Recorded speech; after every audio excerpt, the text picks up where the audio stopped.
Olá, muito bom estar com você em mais uma edição do nosso podcast Culturando, aquele momento em que a gente fala sobre cultura, sobre entretenimento, sobre artes e sobre tudo o que envolve esse grande universo que é o universo da cultura. Você sabe que a cultura não é feita, o entretenimento de modo geral, ele não é feito apenas pelos personagens que estão na cena, que estão no palco, ele é feito por muita gente que está nos bastidores, né, o chamado backstage, como costuma se dizer por aí, gente que às vezes o seu talento e a sua qualidade passam batido por quem está contemplando aquela arte. É o caso, por exemplo, do som, da sonoplastia, da sonorização dos eventos e, por conseguinte, dos técnicos de som. Eu estou aqui hoje recebendo no Culturando uma fera, mas você não tem noção de onde esse cara vai e a quem ele acompanha. Hugo Tolipan,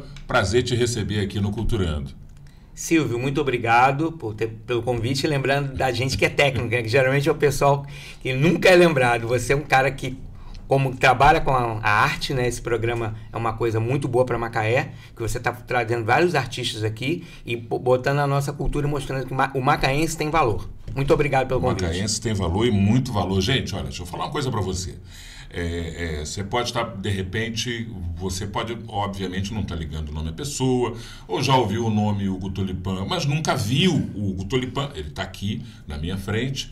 Esse camarada roda o Brasil e o exterior, acompanhando artistas de ponta. Eu vou dizer só o seguinte: turnê dos 80 anos de Paulinho da Viola. Quem foi o técnico que sonorizou todos os shows do Paulinho da Viola no Brasil e no exterior? Foi em Portugal também que Paulinho da Viola, não foi?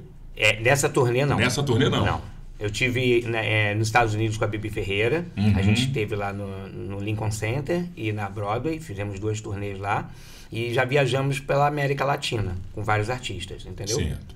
O Hugo Tolipan é esse cara com essa grife aí, e ele vai falar um pouquinho pra gente sobre o som. A gente estava falando aqui fora do ar, Hugo, que o som, o técnico de som, a sonorização, ele é um pouco parecido com o goleiro, né? Só se presta atenção nele quando falha. É bem isso mesmo? É verdade. O que acontece? É assim... quanto menos a gente aparece numa cena, melhor fica o nosso trabalho. É sinal de que o som tá bom. Tá, tudo bem. A gente está aqui gravando esse podcast maravilhoso e tem nossa amiga ali que está fazendo toda a reprodução do áudio e ninguém lembra dela. E ela tá ali mandando até um alô para ela. É a super assim, Larissa. Larissa, parabéns aí pelo seu trabalho, porque assim, é muito importante... Uma vez a Tônia Carreiro me disse uma coisa: Hugo, se a cortina abrir errado, o espetáculo vai mal. Então, desde o momento que um espetáculo abre a cortina, ou melhor, que ele começa num espetáculo de podcast, solta uma vinheta, uma coisa assim, tem importância. Então, todo mundo dentro do teatro, do cinema, da televisão, tem a sua importância. É uma grande equipe que a gente tem que trabalhar em correntes. Então, é muito importante esse entrosamento, né, da nossa equipe técnica com a equipe artística. Entendeu? E a gente às vezes passando despercebido. Os grandes mestres não, tem seus técnicos de confiança, as pessoas que viajam com ele, que vão na frente, que trocam ideia, entendeu? Então tudo isso. Antes de a gente começar uma turnê, a gente ensaia mais ou menos um mês num estúdio para poder a gente tirar todas as possíveis falhas, inclusive por onde o cara entra no palco, por onde ele sai, onde que vai acender o foco. Então a gente faz isso e durante a turnê a gente vai adaptando. Então, basicamente é isso. Você falou que ouviu conselhos da Bibi Ferreira, que é a grande dama do teatro brasileiro. Isso quer dizer que você trabalhou com a Bibi fazendo teatro e, bem possivelmente, fazendo musical. Era o espetáculo da Piaf? Eu fiz Piaf, fiz Amália Rodrigues, fiz o In Concert, fiz os últimos espetáculos, os últimos 20 anos de carreira dela eu acompanhei, tive a honra de acompanhá-la. E a Bibi era uma pessoa que eu ouvia muito, tanto que ela... Na época do cassete ainda que a gente gravava, a gente gravava todo o espetáculo, ela ouvia no dia seguinte o espetáculo e de manhã ela ia passar o som, né, à tarde, né, ela para 5 horas, ela era a primeira a chegar no teatro. E ela fazia apontamentos daquilo? E ela fazia apontamentos de tudo, com todo mundo. Ó, pessoal, eu ralentei aqui, você ralentou aqui, por favor, Hugo, nessa hora acontece isso. Ela fazia tudo isso, isso na época do cassete. Depois do cassete evoluiu para o MD, do MD depois virou pendrive, mas até o fim da vida dela, ela ouvia os shows e fazia esses apontamentos. E trabalhando com a Bibi, você sonorizava os espetáculos dela em teatro. O ambiente do teatro é mais confortável para sonorizar? É mais confortável. A gente fez muitas coisas com a Bibi, tanto em teatro como em locais abertos. Por exemplo, em Natal a gente fez muito concerto de Natal, lá em Natal, no Rio Grande do Norte. A gente fazia teatros universitários, que são teatro conchas. Tipo, tem o Teatro Rio das Ostras ali, concha. Então a gente fazia muita coisa assim, para 10 mil pessoas, 15 mil pessoas. Em São Paulo, no Ibirapuera, a gente fez muita coisa com a Bibi, que era com orquestra, que tem uma certa dificuldade também. Então, assim, a gente sempre trabalhava junto. Para poder ter essa dinâmica. Então a gente ouvia muito o que ela estava falando e propunha também, ela aceitava. Falava, dona Bibi tem que fazer isso, isso. Não, ok, melhor posição. Então assim, sempre teve muita troca. Graças a Deus, todos os artistas que eu trabalhei sempre ouviram bastante a gente. Mas então, eu inverto a pergunta. Dos ambientes passíveis de se fazer um evento, teatro, clube, estádio de futebol... qual o pior para sonorizar? Palco na praia? Não é bem o pior, porque eu acho que no final das contas você consegue fazer todos. Mas qual que demanda mais trabalho? Eu acho que o espetáculo que eu peguei deu mais trabalho na minha vida foi um espetáculo do Sorriso Maroto de 149 anos de Brasília, que tinha 1 milhão de pessoas. E a gente não podia passar o som. Mas ele deu trabalho por ter muita gente? Não, porque assim, o que acontece? Quando você faz... vocês não puderam passar som? Ninguém podia passar o som, porque só podia passar no palco. Eu fazia o PA, então eu fazia o som pro público. Então eu botei meu fone de ouvido e tinha uma série de shows. Tinha Xuxa, Jota Quest, Sorriso Maroto, e eu não me lembro quem era o quarto show. Mas aí tinha uma sequência. O palco rodava e entrava o artista. Então, para poder ter aquela dinâmica bonita, que o pessoal vê como era transmitido, não sei o que, então assim, rodava, entrava um artista, rodava, entrava outro. Então, assim, ninguém passou som. Era tudo no sopapo. Era tudo no sopapo. Então, assim, e quando você tem 1 milhão de pessoas, como tem em Brasília, ali naquele corredor, você tem, tipo assim, 30, 40 torres de delay, que é uma torre para cada plateia. Como se fosse assim, você vê um telão e você tem uma caixa de som. Aquela caixa de som, ela tem... Aquela plateia está ouvindo. Aí a 30 metros outra plateia está ouvindo, a 50 metros outra plateia está ouvindo, e assim. E aquilo tem um ajuste de tempo. Aquilo já é pré-feito. Exatamente, para você não ter atraso. Para não ter atraso. Para quando você falar alô, chegar alô para todo mundo. Então aquilo ali já está pré-feito na mesa. Aí você tem que mixar aquilo para uma multidão monstruosa. Só que, tipo assim, de repente a maioria dos shows que você faz é num lugar pequeno, que muda a mixagem. Então, por exemplo, num lugar aberto, a presença do bumbo é muito maior do que num lugar, num teatro. Então, por exemplo, você está num bumbo, lugar aberto, você está com aqueles 200 graves rodando lá na frente, 200 falantes de grave, tipo em Barretos. Então, eu já fiz Barretos, Barreto é uma parede no meio de grave monstruosa. Então, você tem uma mixagem diferente do que você está fazendo no teatro. Então, geralmente, a gente passa o som com calma para poder ajustar essas coisas. E lá não, 1 milhão de pessoas e com vocês Sorriso Maroto e tal. E a gente entrou. Queria até mandar um abraço pro Sérgio. Sérgio Semai? Sérgio pai do Serginho, entendeu? Aqui de Macaé.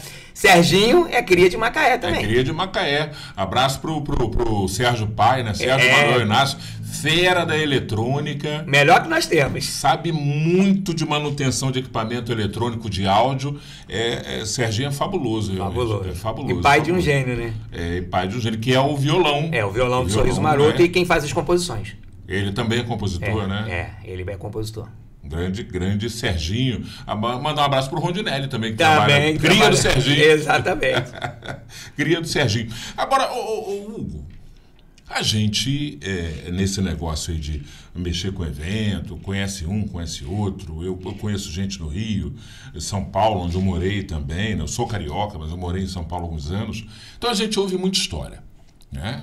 Um evento a gente ouve muita história. E eu sempre ouvi algumas histórias sobre cantores muito difíceis de lidar com relação ao ajuste de som. Cantores ou extremamente exigentes, ou chatos, ou até, por que não dizer, intrometidos no... Esse som não tá bom, às vezes o som tava legal, mas o cara não... Já rolou isso contigo, de lidar com artista que você não consegue se ajustar com ele? Não, assim, história que aconteceu comigo, assim, que eu lembre, eu acho que não. Na realidade, o que eu faço? A primeira coisa que eu faço é ouvir o cara. Então, eu tenho esse trabalho. Por exemplo, eu vou fazer uma banda aqui de Macaé. Eu vou no palco ouvir como que é a voz do cantor. Ouvir como que o cara tá tocando o instrumento dele. Eu parto do natural pro amplificado, porque na realidade a gente não pode fazer nada, a gente só amplifica. Então, assim, a minha voz não é igual à sua nunca, sua voz é maravilhosa, a minha voz é... Se o cara tocar desafinado lá, desafinado vai. Não pode fazer nada. Sim. Então, o que eu faço? Geralmente, eu vou perto do instrumento da pessoa, entendo como é o timbre do instrumento, a forma que ele vai tocar, não tem receita de bolo. Se o cara falar, dá para gravar um pendrive, de um show pro outro muda. Então, assim, imagina você mudar de instrumento. Então, eu me preocupo muito com isso. Eu vou no palco, conheço isso. Tive a honra de trabalhar com vários bateristas. Um deles foi o Camilo Mariano. E o Camilo gostou muito. O primeiro show que a gente fez, que eu fui lá no palco, eu vi como que era a bateria dele. E a bateria do Camilo era maravilhosa. Tinha não sei quantos tons, aquelas coisas todas. Eu falei, Camilo, como é que ele... Não, pô, que legal, você veio... Que isso que é o certo. Porque quando você conhece o instrumento, você bate papo com um cantor, você entende qual a sonoridade... Por exemplo, guitarra portuguesa. Quando eu fiz o show de fados da Bibi Ferreira, veio o guitarrista da Amália Rodrigues tocar com a gente. Caramba! Entendeu? Aí trouxeram o Portuga lá. Então, pô, nunca tinha tocado com guitarra portuguesa. Então, fui ouvir os ensaios. Aí no ensaio a gente ouviu todo aquele processo, como é que funcionava, como era a afinação dele e tudo, e fizemos a opção pela captação. Acabamos usando um captador que ele tinha para o monitor, um captador interno, e botamos 2 microfones extras. Então, assim, a gente adaptou a nossa realidade o que a gente queria. E também aquela sonoridade que tem mais a ver, às vezes, com o Brasil. Porque a gente tem uma pegada de mais bumbo, entendeu? Uma pegada mais de percussão, que geralmente na música portuguesa não é uma coisa tão forte. Entendeu? Então você também, como... Não tem percussão quase nenhuma na exatamente. música portuguesa, você né? tem só a marcação. Isso. Então lá tinha a bateria, então você fazia aquele temperozinho. Então tinha os violões que faziam a corda mais grave, então você dava uma temperada nisso. O brasileiro gosta um pouquinho mais de som mais grave do que o pessoal lá de fora, entendeu? Bom, você está falando isso, mas a gente não pode perder de vista o seguinte, você tem ouvido musical. Talvez nem todo técnico tenha um ouvido musical, e você tem, efetivamente. Não, eu acho que sim. Meu pai sempre gostou muito de música, meu irmão tocava em banda, eu cheguei a arranhar alguma coisa, mas assim, eu sempre tive essa curiosidade mesmo na parte de eletrônica e na parte de música. Eu sempre ouvi muita música. Quando eu era criança, eu cantava jingle de rádio, você tá entendendo? Aquele negócio eu também gostava. Bom mesmo é café, capital, é bom. Sabe como é que é? Então, assim, eu sempre me ligava muito na rádio. Minha avó adorava rádio, então eu sempre ouvi o rádio. Inclusive, um dos primeiros trabalhos da minha vida foi na Rádio 820. Eu trabalhei aqui, isso aí quando eu era garoto, entendeu? Eu era folguista. Eu era aquele cara que fazia folga do pessoal. Então, assim, dos operadores. Dos operadores. Então, e depois eu tive um programa de rock, que na época o pessoal da rádio me deu essa chance de ter o Aloysio Parente, que era o gerente da rádio. Isso. Então, tipo assim, eu sempre tive essa coisa de ouvir muito. E ouvir sempre é bom, né? É por isso que a gente tem uma boca só e 2 ouvidos. Conta pra mim o seguinte, como é que é trabalhar, essa é uma curiosidade que eu tinha de te perguntar já faz tempo, como é que é a experiência de trabalhar com o Paulinho da Viola? O Paulinho da Viola é uma pessoa sensacional, entendeu? A pessoa mais educada que eu já vi na minha vida.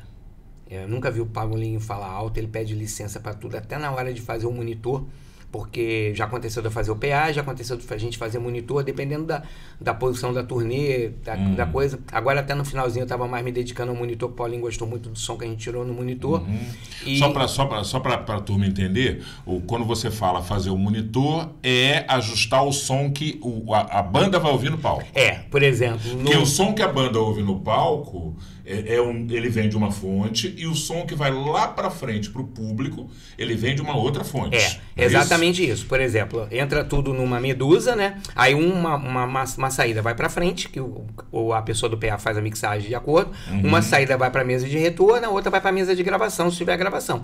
Aí ali, por exemplo, ali tinha o Esculeba, Celcinho, a galera toda. Então cada um tem seu fone ou seu monitor, dependendo do que o Adriano, que é aqui de Macaé, inclusive, toca lá, que é pianista, entendeu? Adriano Souza. Então a gente faz um mix para cada músico. Então, por exemplo, Paulinho da Viola gostava de ouvir a voz dele, cavaco, violão do João, que é o filho dele, e baixo e um pouquinho de voz, assim, e um pouquinho de contratempo. Aí o Celcinho gostava de ouvir pandeiro. O backing, os backings, que na realidade é o Celcinho que fazia, entendeu? Então, assim, você faz o mix de acordo com o que o pessoal gosta. Hoje em dia tem uma moda, o pessoal falando, não, tem que fazer o fone em estéreo, tem que ser um CD. Não, na realidade, tem que agradar o que o músico quer ouvir.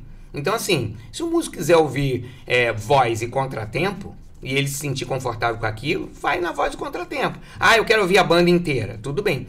Eu só lembrando uma coisa que eu aprendi com o meu mestre de som, o Pedruzzi, que menos é mais. Então, quanto menos você coloca, melhor. Aí, esses dias eu mesmo estava fazendo uma banda aí de samba, né? Aí eu falei, quantas pessoas tem na banda? Ele falou, 8 pessoas.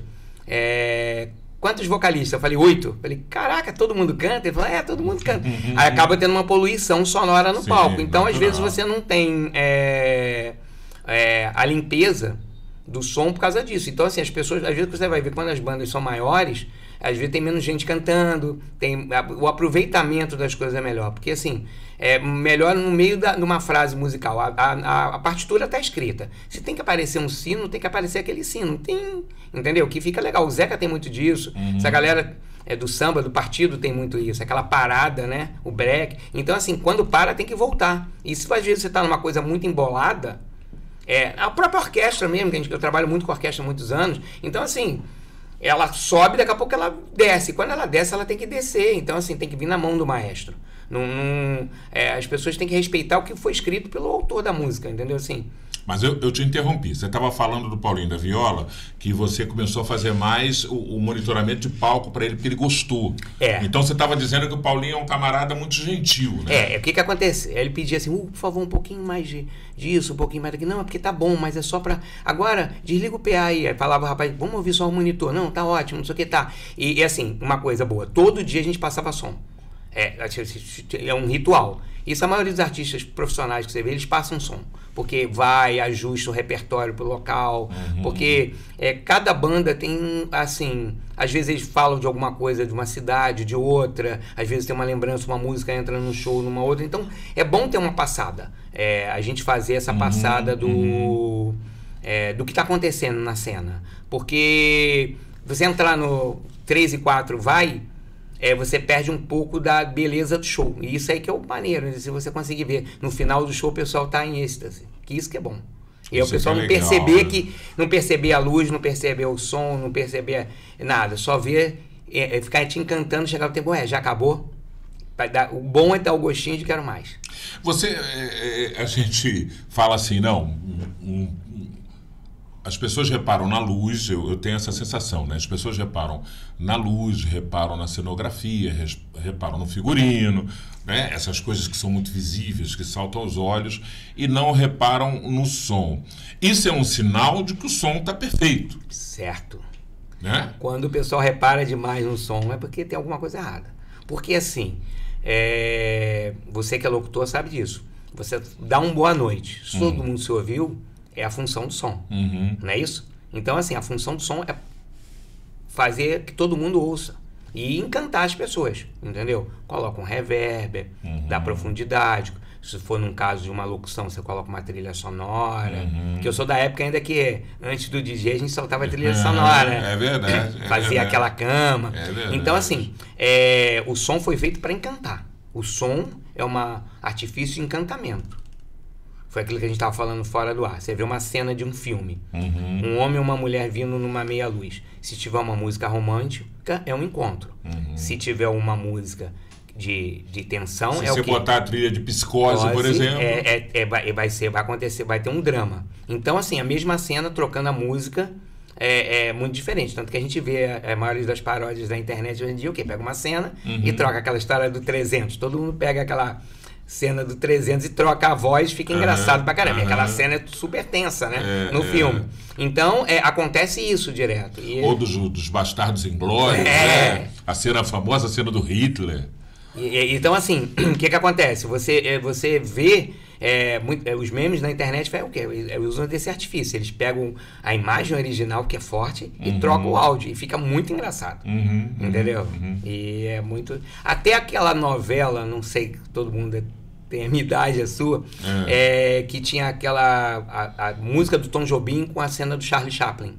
Você se lembra? Que era o Tom Jobim tocando. Do seu som, do amador, querida. Eu não tô lembrando o nome da novela agora. Era Tempos Modernos, o filme. As cenas. Aí, tipo assim, cara, ninguém acredita. Tom Jobim E a abertura da novela era... acho que do Manuel Carlos. A abertura da novela era linda. Tanto que a Globo dava muito tempo de abertura de novela para aquela novela. Também tem a ver com isso, encantava as pessoas na abertura. O que encantava ali? A junção da imagem e do som. Você, começo você falou aqui que você foi um operador de áudio folguista na antiga Rádio Jornal AM 820, né? Ou seja, você começa aqui em Macaé mexendo com som, fazendo uma coisa. Quando é que você dá esse grande salto para virar esse cara que faz evento em escala nacional como você faz? Cara, eu digo que assim... Você saiu de Macaé? Você foi morar fora? Foi assim. Meu pai lia jornal, muito jornal. Aí ele viu que tinha na faculdade da cidade um curso de DJ. Na época, DJ era discotecário. Lá na faculdade de cidade, lá na Zona Sul do Rio. Na Zona Sul do Rio. Aí eu pegava meu ônibusinho, nessa época eu estudava no Caetano Luiz Rídio, acho que Caetano Dias. Aí pegava meu ônibusinho à noite, fazia o curso de DJ, voltava para Macaé, assistia a aula, voltava para Macaé, assistia o olho. E na época aí eu aprendi a ser DJ. Você ia pro Rio todo dia? Ia 3 vezes a semana. Ah, tá. 3 vezes a semana, ia, voltava. Era terça, quinta e sexta, era uma coisa assim. A gente fazia. E no final a gente tinha uma boate lá no Rio chamado Zoom, que eu fiz um estágio na Zoom. Lá em São Conrado, aquelas famosa, coisas. Exatamente. Do tempo da Hell. Exatamente, né? daquela época. Aí eu aprendi como é que funcionava as picapes. Aí... E era picape, não era esse negócio de controlador. Não. Era 2 Technics, né? Era 2 Technics. E aí eu comecei a discotecar no tênis. No tênis clube de Macaé, aqui em Macaé. E comecei a discotecar no tênis, na Casa de Chocolate, que era do meu pai. Aí depois eu fui pro Cidade do Sol. Comecei a fazer Cidade do Sol. E no Cidade do Sol... Porque meio que você vira um cara com uma certa grife, né? Eu comecei a fazer todos os clubes. Você virou um cara de grife. Não, esse cara aqui discotecava lá na Zoom. Eu fazia Cidade do Sol, fazia tênis, cheguei a fazer uma época Fluminense Futebol Clube, fiz Corsário, fiz todas as casas que a gente tinha na região. Aí uma vez apareceu o Gilberto Alves, que é do Grupo Apto, amigo meu, mandar um abraço para ele. Ele era diretor social do clube... Cidade do Sol. Isso. Aí o Gilberto falou, vai aparecer a peça de teatro aí, você pega o seu som, monta lá pra mim, e pega a iluminação, monta lá pra mim. Sabe, tudo bem? Eu falei, ok. Meu irmão nessa época já estava começando a estudar teatro, falei, ok, pode deixar, Gilberto. Aí eu cheguei e fiquei esperando o pessoal, fui lá, montei 10 refletor na frente. Quando chegou a Anselmo Vasconcelos e falou, não, tá tudo errado, vamos desmontar tudo. Você topa virar a noite comigo aprendendo o que é iluminação? Aí naquela noite eu aprendi. Comecei a trabalhar fazendo iluminação. Nessa época eu não fazia som. Que aí eu comecei a entender a arte do teatro. Que eu já fazia algumas coisas aqui com o Gilberto, com o Moadir. E peguei esse... E ele falou pra mim, Hugo, quando tiver o nosso espetáculo lá no Canecão, eu te levo pra lá. Mas todo mundo fala isso pro cara do interior, não é? Natural. O que aconteceu? Um mês depois ele ligou pro telefone fixo da minha avó, mandou me chamar. Eu fui pro Canecão. Aí eu fiz meus primeiros espetáculos como iluminador no Canecão. Com o Anselmo. Com o Anselmo Vasconcelos, chamava... Era comédia, né? Não, era um infantil, tinha um infantil e tinha uma comédia. Porque antigamente o pessoal viajava com infantil e com uma comédia junto. Era Maria Lúcia Prioli, eu não me lembro o elenco inteiro. Duda Ribeiro, entendeu? E o Anselmo e mais uma galera, me desculpe que eu esqueci. E aí você foi fazer iluminação. Iluminação. Aí... Meu pai, de novo, e minha mãe sempre deram força. Na época eu tinha fazendo escola técnica. Em vez de terminar a escola técnica, eu fui fazer curso de teatro. Aí eu fiz Instituto Brasileiro de Artes Cênicas, que foi um curso que dava aula de teoria teatral, iluminação cênica, cenografia, carpintaria, todas as áreas técnicas do teatro. Você estudava no Rio 6 meses. Então, de manhã você fazia aula teórica. E à tarde você fazia sonoplastia. E à tarde você fazia a aula prática. Então, na época, eu estudei iluminação de dança, que é uma coisa que eu faço muito bem ainda. Trabalhei com o seu Bertelli, do Teatro Municipal, com iluminação. Aí eu meio que me formei em iluminação. Cara, iluminação de dança deve ser difícil, hein? Complicado. Porque iluminação de elementos em movimento deve ser uma Tanto que hoje em dia eu tenho orgulho de falar que 90% das academias de Macaé eu faço de dança, na parte de iluminação. Já estou passando esse legado para meus filhos, entendeu? Aí, em paralelo a isso, eu fiz a minha primeira viagem com... Aí eu fiz esse curso. Nesse curso, quem ganhasse o primeiro lugar ia viajar com um grupo Corpo de Dança. E eu tirei segundo lugar. Aí eu falei, meu Deus, não acredito. Estudei 6 meses para tirar segundo lugar. Só que no dia seguinte, que eu tirei segundo lugar, eu estava no Rio de Janeiro, o diretor da escola me ligou, Hugo, aconteceu um problema. Aí teve um espetáculo chamado Detalhes Tão Pequenos de Nós Dois, com Pedro Paulo Rangel e Tânia Alves, e o produtor Oscar José, que fez até a Paixão de Cristo agora. Ele era do Rio, mas ele veio fazer a Paixão de Cristo aqui em Macaé. Sim. Aí ligou para a escola, mandou eu lá, e eu fui substituir o cara que tinha tido um problema de saúde, eu fui substituir. Aí eu estreiei no Teatro de Manaus. O espetáculo pronto, eu cheguei lá, imagina, garota recém-formada, você sai da escola, vai para um teatro Amazonas. Perfeito. Aí, que é um portento, né? Não, maravilhoso. Eu, assim, tudo que eu estudava, olhava para cima e assim. Aí eu fiz aquilo. Aí eu viajei Manaus, Belém, Natal, Recife, andei 2 meses no Nordeste. Aí terminou 2 meses, o rapaz da Luz se recuperou e falou assim. Aí o Oscar chegou para mim, você quer fazer produção? Porque como eu já entendia de som, eu já entendia de luz, então eu virei produtor técnico, ajudava os caras a montar a coisa, aquelas coisas. Aí eu comecei. Aí dali... Que é quase um supervisor, né? Exatamente, você faz a produção técnica, fica fazendo aquilo tudo e quebra galho, dirigia, então eu fazia tudo, eu sempre topei tudo. Vamos, eu vou, eu não tenho dessa não. Até hoje, cara, vamos, eu vou. Aí eu fiz, depois, eu conheci através da Tânia Alves, do Oscar, eu conheci a Tônia Carreiro, que foi minha madrinha no teatro. Em paralelo a isso, eu fui fazer IATEC, que na época se chamava Rio Música, que era a escola de música que tem na do Rio do Pedruz e do Solon do Vale. Que aí eu terminei de me especializar em áudio. Eu fiquei com especialização em áudio e especialização em vídeo. Em iluminação. E eu fiz especialização em vídeo 10 anos depois, quando começou a passar a fazer. Então, assim, eu sempre estudei para poder fazer isso, que eu falo pra galera. Você quer fazer, você estuda. Porque a tecnologia muda, entendeu? Mas se você sabe o conceito, você não tem dessa. Então... Mas você acha que aquela mística do bom profissional feito com o pé no chão, na coxia, você acha que ela é tão eficiente quanto ou não tem jeito? Tem que estudar. Assim, cara, o que me fez chegar lá foi estar na coxia. Foi o pessoal de Macaé, Gilberto, Moadir, todo esse pessoal de Macaé que me fez... Mas você teve que lapidar. Mas eu tive que lapidar, entendeu? Então eu tive que estudar, tive que trabalhar, tive que experimentar. Eu digo que Macaé é o celeiro de grandes talentos, porque aqui é um lugar ótimo para você experimentar as coisas. Você tem permissão, você tem amizade, você tem aplauso. Então, você tem isso, você vê o que dá certo e o que não dá certo. Tudo que eu já fiz na minha vida, eu experimentei primeiro em Macaé. Então eu acho Macaé um lugar maravilhoso. Tanto que eu não sou... de Macaé, eu sou do Rio de Janeiro, vim morar aqui quando eu tinha 13 anos, mas todo mundo me conhece como Hugo de Macaé, Hugo Tulipã de Macaé, Hugo Tulipã de Macaé, porque eu tenho esse afeto pela cidade e sempre gosto, eu moro fora às vezes, mas volto, sempre que eu posso eu volto para a cidade. Meus filhos nasceram aqui, entendeu? Meus pais moram aqui, entendeu? Isso é muito bom. Legal, isso é muito bacana, né, cara? Eu fico me perguntando, né, fico pensando o seguinte... O quanto de coisa de produção na área do musical ou teatral ou do espetáculo de entretenimento você ainda pode fazer ou você ainda pode vislumbrar. Você nunca pensou em produzir algo?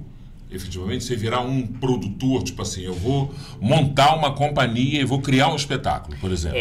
Eu fiz isso agora, mas de uma forma diferente. Quando veio a Covid, você sabe, foi uma doideira para todos nós. Nós fomos o primeiro a parar e o último a voltar. Então a gente teve que estudar muito. De novo, na Covid, todo mundo... Eu peguei tudo que a gente sabia de vídeo e... Estudar e se virar, né, Hugo? Porque muita gente ficou amíngua, porque parou de entrar dinheiro na vida das pessoas. Eu vou falar para vocês, graças a Deus eu tive uma coisa bem, porque eu fui bem estruturado, mas durante a Covid eu dirigi caminhão de reboque. Entendeu? O pessoal me via na cidade andando de reboque e falo isso com um orgulho da minha vida. Claro. Entendeu? Porque assim, a gente conseguiu virar isso. Mas o que eu estava falando da Covid foi o seguinte, eu comecei a produzir eventos corporativos, é o que eu faço agora. Agora eu me dedico 100% a evento corporativo. Então o meu novo foco da minha empresa é evento corporativo. Então a gente faz vários eventos tanto no Rio quanto em Macaé, em Campos, em Búzios, de empresas. A gente pega o gestor da empresa e pega toda aquela ideia dele e transforma no espetáculo, que é uma coisa que as pessoas têm feito muito agora. Então a gente trabalha para várias empresas no ramo de petróleo em Macaé, montando telão de LED, montando palco, vendo a trilha sonora que o cara vai usar para a emoção do final da palestra. Então a gente... junto com os empresários a gente faz isso. Então eu peguei toda essa experiência que eu tinha no teatro, televisão, toda essa parte de vídeo e passei pro evento corporativo e tem dado muito certo. O pessoal tem gostado muito, porque eu falo para os meus filhos, meus 3 filhos, graças a Deus, hoje em dia trabalham comigo, o Guinho, que abriu até uma empresa de vídeo para ele. Legal. O Murilo, que é meu chefão, o Danilo, e que trabalha comigo, e a Fabrina, que é minha esposa. Então o que acontece? A gente se dedica hoje 100% aos eventos corporativos e tem dado muito certo. E aí, nos eventos corporativos, você, obviamente, aplica tudo isso que você aprendeu ao longo dessa carreira aí de, 30 anos? Vou fazer 35 esse ano. Vai fazer 35 esse ano. Mas são só palestras? Os eventos corporativos sempre são só palestras? Não, o que acontece? A gente, por exemplo...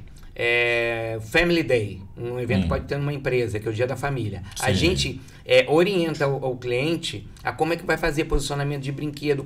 Assim, quando eu chego para fazer uma visita técnica, que a gente vai no espaço, eu entro como se fosse o convidado. Toda vez eu faço isso. Eu estou entrando por aqui, eu entrei no seu estúdio. Primeira coisa que eu vi, a escada, tinha uma cachorrinha bonitinha, a menina simpática me ofereceu água, me ofereceu café, eu vim, sentei, falei. Então, assim, a gente vai fazendo esse percurso para ver como a pessoa vai fazendo isso. Em cima disso, você consegue tornar um evento mais eficiente e às vezes mais barato. Porque, por exemplo, às vezes você fala assim, eu quero botar um painel de LED de sei lá, 20 metros. Mas você não precisa, Você precisa, não. Eu quero botar 30 nuvens. Mas para quê? Entendeu? Às vezes precisa de 50, mas às vezes precisa de 2. Então, assim, é você entender, porque o cliente fica mais satisfeito e, ao mesmo tempo, você tem um trabalho mais bem acabado. Eu sou muito neurótico com acabamento. Tipo assim, a coisa da Hellmanzinha que segura o fio, entendeu? Sabe essas coisinhas? Eu fico nesse detalhezinho, se a posição do microfone está certa. Por quê? Porque facilita a vida e o acabamento final, hoje em dia, tudo é vídeo. Então a gente tem que prestar muita atenção e eu sempre, antes de começar o espetáculo, eu fotografo o meu celular para poder ver se o celular, porque o celular é o grande olho hoje do mundo. Sim, é o grande Big Brother. Ele que está enquadrando tudo. Ele que está enquadrando tudo. Então eu ando com o celular, eu chego aqui, tá legal, tá, eu vou lá ver. Tem uma luz perfeita, tem um microfone perfeito. Saiu bom no celular? Se saiu bom no celular, 90% das coisas que você vai fazer, você vai gravar uma coisa. Vai primeiro sair no celular de alguém que gravou, para depois você postar a versão original. É legal esse negócio de você olhar usar o celular como um olho clínico, porque hoje 90% ou mais de tudo está sendo enquadrado por ele, né? Está sendo registrado por ele. Mas isso não é uma ideia nova, não. Antigamente, quando se gravava nos estúdios, tinha um Fusquinha, a gente ouvia o cassete no Fusca. Porque tinha a melhor acústica. Então, você queria saber quando aquela mix estava boa, você ia dentro do Fusquinha, ligava o Fusquinha, botava o som, aqueles Tojo, né? Aqueles rádio Tojo. É da sua época, né? Sim, então sim. A gente ouvia. Se estivesse tocando bem no Tojo, era uma música que você podia lançar, como uma demo, alguma coisa assim. Tinha os Kenwood também, né, que apareceram depois. Então, assim, é o que o povo tá usando. Tipo assim, há muitos anos atrás, o monitor era preto e branco. Então, a maioria das televisões tinha um monitor em preto e branco, porque alguém na casa dele estava assistindo em preto e branco. Então, você chegava no estúdio de televisão, isso há muitos anos atrás, você via todas as cores, escola básica, mas você tinha um monitor preto e branco, porque alguém podia estar vendo. Então, você tem que entender qual é a linguagem que está falando. Então, assim, eu acho que, assim, de uma forma geral, você pode se especializar no som, como eu amo som, mas você tem que conhecer todo o processo para poder você ajudar o seu amigo, entendeu? Numa dificuldade, e ao mesmo tempo você ter noção que você pode atrapalhar. Entendeu? Deixar um fio solto em cima dessa mesa aqui. Imagina que doideira seria para a menina que está fazendo a filmagem, ele ia ficar aquele fio o tempo todo, sujando a cena. Ali, sujando a cena. Então, assim, muito mais legal tá aqui, ó. Bacaninha, Bacaninha. Então tem isso tudo, é você ver o detalhe, entendeu? Voltando aos eventos, dentro de alguns dias, e lamentavelmente, quando esse vídeo aqui, quando o Culturando estiver postado, já terá passado esse evento, mas dentro de alguns dias você vai fazer um evento magnífico no Teatro Municipal, que é a apresentação da nossa banda, da Nova Aurora, de Macaé, com o fantástico Flávio Venturini. e que eu, infelizmente, não vou poder ir. Recebi o convite, mas não vou poder ir por causa de questões profissionais. E você vai sonorizar uma orquestra, né? A orquestra, eu sou um leigo nesse assunto da sonorização e da música também, embora eu goste muito, mas eu não entendo. Mas assim, a orquestra tem instrumentos que são totalmente pouco usuais, né? Tuba, tem uns troços enormes. Oboé, são instrumentos que não são comuns, né? Você não se depara sempre com aqueles instrumentos. Sonorizar a orquestra, que é uma coisa tão... é muito difícil. É muito difícil. Eu queria agradecer muito ao maestro Elinho pela confiança que ele tem na gente. A gente já faz um trabalho ao longo do tempo, ao Cuíca também. E queria fazer uma homenagem a uma pessoa que me ensinou a mexer com orquestra. O maestro Charutinho. Maestro Charutinho, famoso, né? Em 1900 e não me lembro, tinha uns bailes de carnaval no Tênis Clube. E aí a gente tinha aquela mini orquestra que tocava antigamente no baile de carnaval, e o maestro Charutinho chegou para mim e falou: você quer aprender a mexer com isso? Que eu já estava começando a mexer com som. E eu sempre disposto a aprender, então comecei a aprender um pouquinho para lá, comecei a aprender um pouquinho para cá, a ouvir principalmente. E antigamente era assim, 4 canais, 5 canais e toca a orquestra inteira. A gente está falando de uma época de equipamentos muito rudimentares, né? Microfones comuns, dinâmicos, mesas de som sem nenhum efeito, né? Sem nenhum recurso. O efeito era uma câmera de eco. Queria até aproveitar e mandar um alô pro meu amigo Chiquinho. Chiquinho da banda. Chiquinho. Francisco Carlos. Porque ele que animava os carnavais, entendeu? E era um microfone na mão e coragem. Porque era aquela coisa, e a banda tocando. Então eu queria fazer essa homenagem, agradecer muito ao Elinho por me dar essa oportunidade, embora eu já tenha feito várias orquestras, mas você está tocando dentro da sua casa é uma responsabilidade muito maior, você está entendendo? Então eu acho que é muito bom a gente ver que a prata de casa... E no municipal, né, que é aquele palco... O municipal é um templo.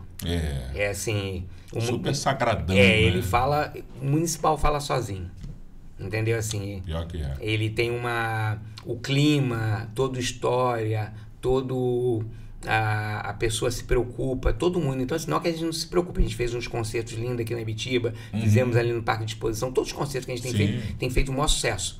Entendeu? Mas, assim, é lindo, é lindo. Eu fico muito lisonjeado de poder fazer parte dessa trupe. É muito bacana, né? É muito legal. Eu ia perguntar uma coisa para você aqui a respeito de transição. Eu falei agora no tempo do tênis, né? Quando você fazia lá as bandas de carnaval, você tinha uns equipamentos, muito rudimentares. Você pegou a transição. Como eu peguei no rádio a transição.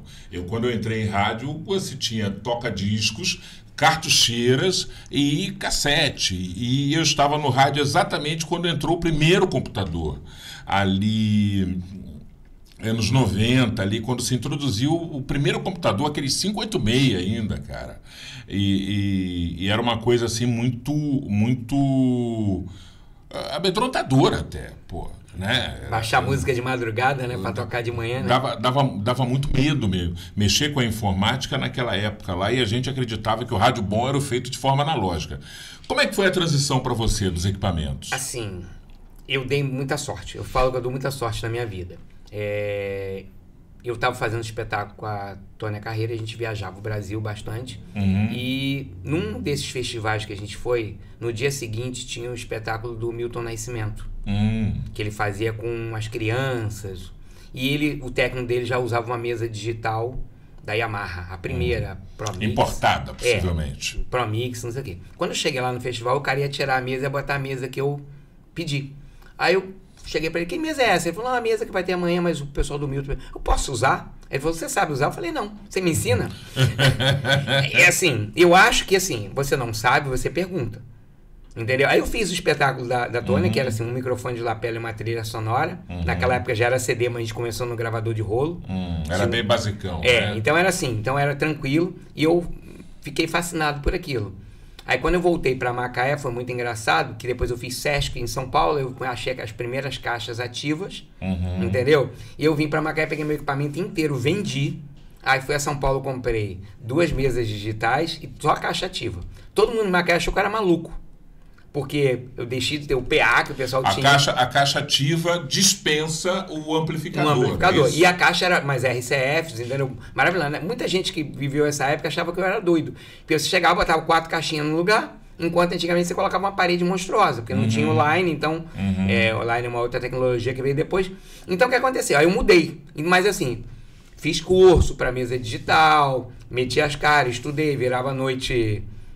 aprendendo a mexer. Quando entrou os MDs eu também fiz a mesma coisa. Então assim, é aquela coisa, você não pode ter medo, entendeu? De fazer, você pega, hoje em dia então é muito mais fácil, você quer aprender uma coisa, tu vai num tutorial da internet e já entende como é que funciona. Depois tu compra um curso online, você entende como funciona. É claro que você tem que trabalhar, não vem só de teoria não, você tem que, é aquela coisa, testa. Você comprou uma câmera nova, você tem que pegar ela, abrir, tirar foto, ir pra rua. Aí tu faz coisas que não tem relevância profissional. Depois que você fez isso... É onde você vai ver até onde ela consegue te atender, né? Até onde você consegue chegar com ela. Até onde você consegue... Aí você vê... É porque assim, mesmo, não adianta nada ter um carro de tração traseira e não saber dirigir. É difícil. A gente que dirige o carro de tração traseira sabe que se você acelerar, o bicho sai. Aí você vê os garotos novos falando, tração traseira. Cara, vai sair... Pra quê? Vai sair de lado, você tá entendendo? Tipo assim, então assim... Então é você entender o que você tem que fazer e estudar sempre. Eu sou um cara que sempre quero aprender. Se eu chegar aqui no estúdio e ver uma coisa nova, eu pergunto como que funciona isso? Sou curioso. Tá. Você diria que foi a curiosidade que te trouxe até aqui? Desde lá do bailinho no clube em Macaé? Foi a ânsia de aprender, a curiosidade que foi te escalando? Eu sempre achei que foi sorte. Entendeu? Aí a Tônia Carreiro uma vez falou pra mim... Mas sorte...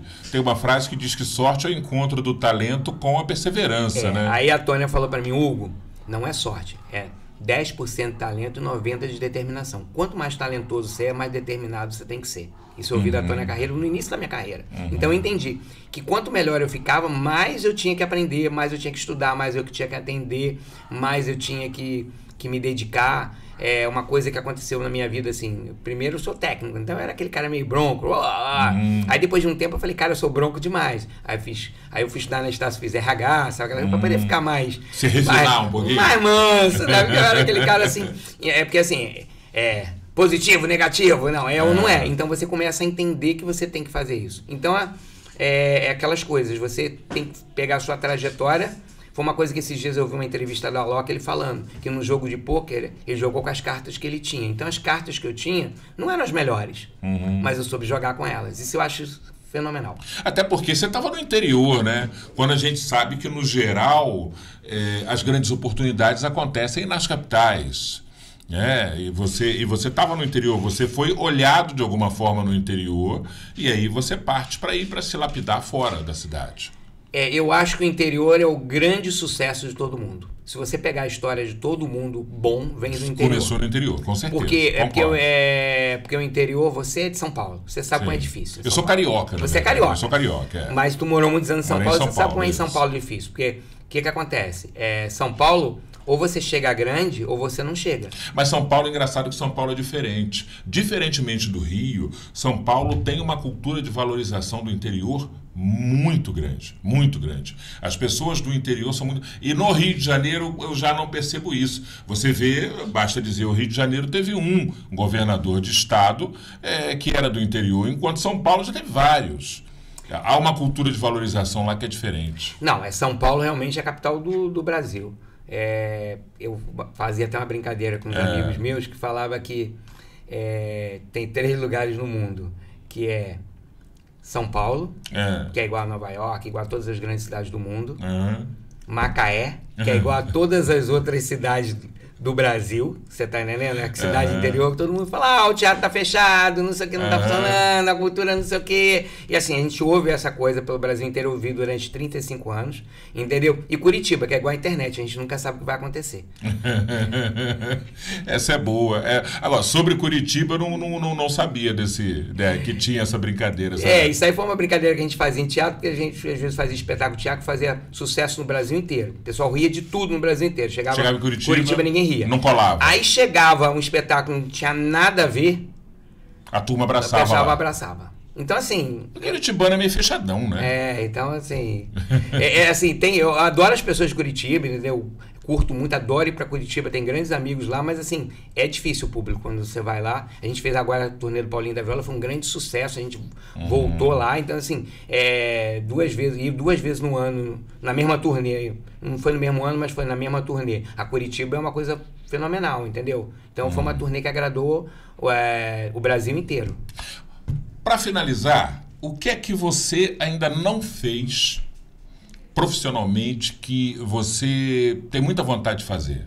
O que é que você não fez ainda em termos de som, de espetáculo, de entretenimento, que você fala assim, pô, eu queria fazer um negócio desse? Silvio, assim, eu gosto de que as coisas se construam.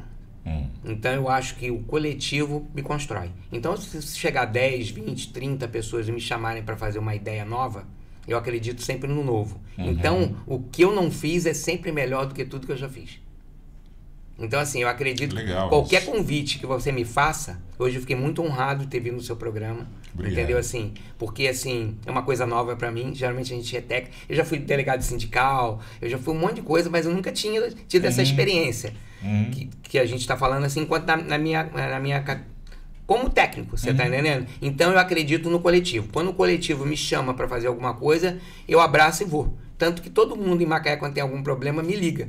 E eu sempre que posso atendo. Não tem essa coisa. Meu telefone tá lá 24 horas. Pra pessoa, tem um problema? Tô com uma dúvida. Me liga. Entendeu? DJ me liga, técnico de som me liga, pessoal de iluminação me liga, pessoal de teatro me liga. Eu falei, cara, se eu não souber resolver, eu falo, eu não sei, mas fulano de tal consegue. Então eu sou a favor do grupo. Chega um grupo, quer me chamar para fazer alguma coisa, o novo vai sempre melhor. Eu vou dar um testemunho aqui para fechar de uma coisa que eu ouvi, e ninguém me contou não, eu ouvi.